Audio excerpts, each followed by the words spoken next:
Hello YouTube, and welcome back to the second in my series of more or less random horror paperbacks that I picked up from the 70s and 80s for the month of October to hopefully discover some lost gems, some uncovered classics, to hopefully find some hilariously bad writing that we can make fun of together, and to just generally have a good time this spooky season. Last week I talked about this book behind me, The Survivor. This week I'm talking about The Unholy Smile by Gregory A. Davis. Gregory A. Davis being apparently a pseudonym for someone named Eli Cantor. So odd pseudonym to pick, I think. And he's only written a handful of other things, very limited repertoire. One other book as Gregory A. Davis, and I think two other books as Eli Cantor. So not a very well-known author. And I picked this one out because I thought the cover was cool. The Unholy Smile. Look at that hideous visage you have there. And the back text on the back cover sounded really interesting to me. As in the case of The Survivor, this book is largely just a conglomeration of different horror tropes kind of smashed together, which is not inherently a bad thing. And it has a lot of things in it that I like. And I actually enjoyed this book a lot. It's sensational, it's melodramatic, it's not a great work of literature, and it's got very bad reviews online, but for the few people who have reviewed it. But I quite enjoyed it. And again, as in the case of The Survivor, I'm a little bit disappointed that there's not more to make fun of in it because, it's a reasonable, fun horror paperback if you're into that sort of thing. If you don't want anything deep or meaningful or substantive, you just want kind of a thrill ride, it's pretty good at that. The story concerns an actress named Judith, very young, very inexperienced, somewhat naive, who has run away from home to pursue her dream of acting. And she signed up for this crazy experimental film hosted by this very renowned and somewhat notorious film director who's very experimental and does a lot of unorthodox techniques. And he's gathered people together on this private island. I think they're in New York, off the coast of New York. They've got a private island, and they're going there to film this movie. And she doesn't know anything about it really, but she's excited to work with this director. So she's got an audition. So she gets to go to the island and audition for this crazy director and see what happens. Now, the island is spooky and windswept and inaccessible except for by this one bridge which is guarded, and she travels there in a hearse with these kind of mysterious hosts and guides who are the man who runs the island, sort of right-hand man and woman, husband and wife couple, and they escort her over onto the island. And on the island, there's a cult of mysterious religious figures who dress in hooded robes and never speak and are very mysterious and silent and wander around. And they're very creepy, and she doesn't know what's going on with them. And they're apparently a religious cult that has come from, of all places, Transylvania. Now, my advice to aspiring horror writers, and I don't have much advice, but my advice to aspiring horror writers is don't use Transylvania. It just cannot be taken seriously at this point in history. Transylvania is, of course, a real place. It's in Romania now. But it's so famous from Dracula, and it's so overused and such a cliche that you can only get away with using it as a joke. If you're doing a horror comedy or something, you can do in the Rocky Horror Picture Show when they use Transylvania as a galaxy. You can get away with it like that, but trying to use Transylvania in a serious horror novel is just ridiculous, and it doesn't work. I think it's a mistake. And so that kind of tipped me off to the kind of book this was going to be. The kind of lack of self-awareness of thinking that it's okay to use that. But, I love spooky religious orders. I think that's a great trope. And so that lends to a nice atmosphere. You've got a bunch of things going in your favor here. You've got this, I love rocky coastlines and spooky ocean and fog. And I love spooky religious orders. And so having all this and then the sense of mystery. The island is owned by this mysterious man who doesn't really speak very much or show himself very much, and he's sort of cooperating with the director on bringing this project to life.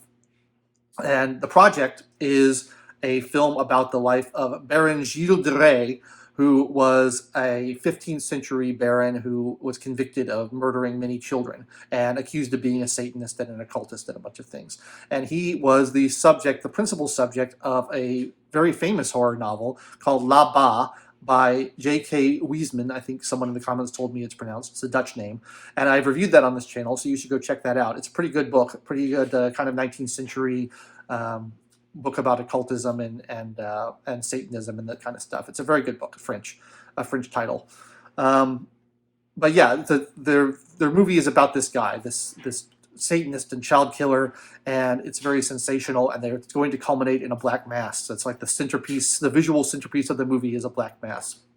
Now, for those who don't know, black mass is something that is like a perversion of the Catholic mass that is accused of that people have accused witches and pagans and occultists and Satanists for doing for many centuries. As far as I know, it's never actually been a thing. It seems to be a myth.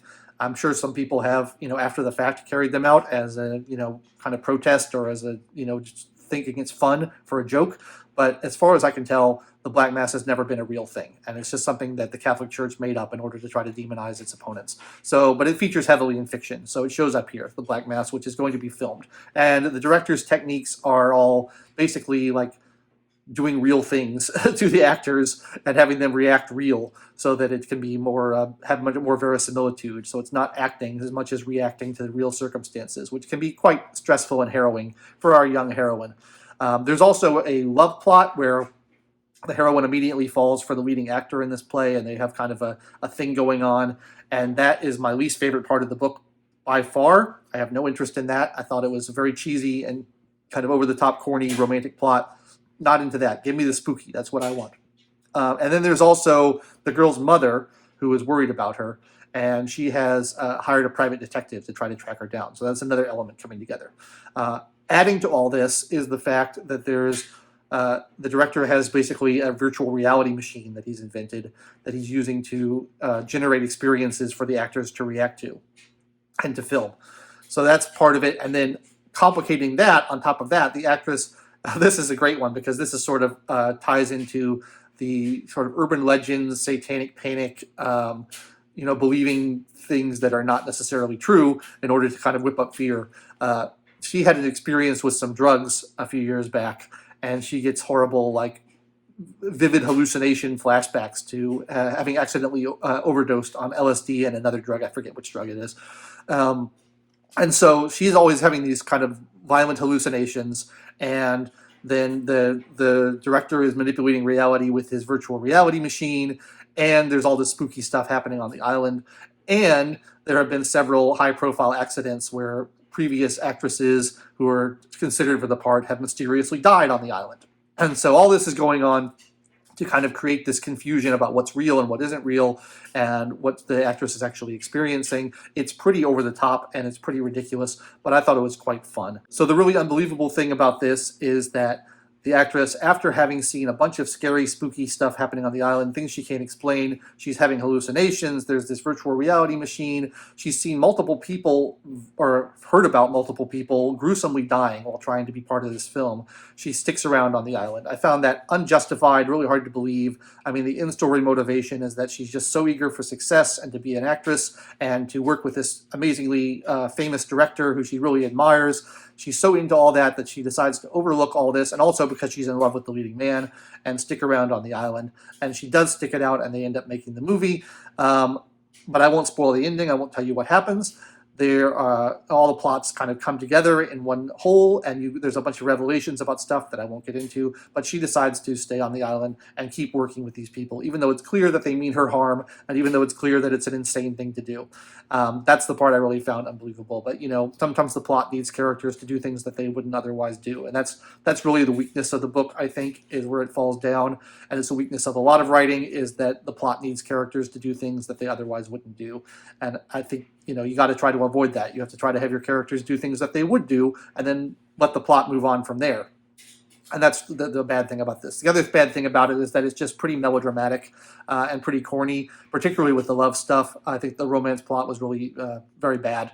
And all the horror stuff I liked. I thought it was good. It's a crazy kind of confluence of all these different things. You have so much stuff going on. You have the religious cults, you have the hallucinations, you have the film, you have the Satanist baron who's the subject of the film, you have the mysterious island owner, you have all this stuff going on, you have the unexplained deaths, you have the spooky sea and coastline. That's pretty great. And so I enjoyed the book, even though it's certainly not a great work of literature. And I also wanted to say, although the reason I bought this book was for the cover. The cover has nothing to do with the book, and the title also has nothing to do with the book. I can't figure out why they called it this or why the cover looks like this. but you know, sometimes you got to mislead people to get them to buy your book, and it worked in my case. So that's my review of The Unholy Smile by Gregory A. Douglas. If you like cornball, over the top, you know, sensational horror from the late 70s, it's not a bad choice. I certainly wouldn't, you know, rank it as one of my favorites, but I enjoyed it. I enjoyed it more than I expected to. So I'm moving right along. The next book I'm going to read is called The Nestling, which I'm excited about because it looks like it's got like an eagle on the cover, and I don't find eagles very scary. So it should be an interesting read. And then I have one more after that, which is sort of about surgical mishaps, which should be a good one. And I'm going to try to finish those out within the month of October and give you all a nice, you know, compendium of spooky horror paperbacks to read for October, leading up to my favorite holiday, Halloween. I hope you enjoyed this review, and if you did, please like it. Leave a comment down below. If you've ever even heard of this book or the author or his other real name, Eli Cantor, I'd like to know if people have read it or heard of anything else he's done, because I think it's pretty obscure. You know, subscribe to the channel, click the bell for notifications. I really appreciate all that. It sure does help me out a lot if you can do that. And then stay tuned next week when I'll be back with my review of The Nestling. Thanks so much for watching. I've been Logan Albright, and I'll catch you later.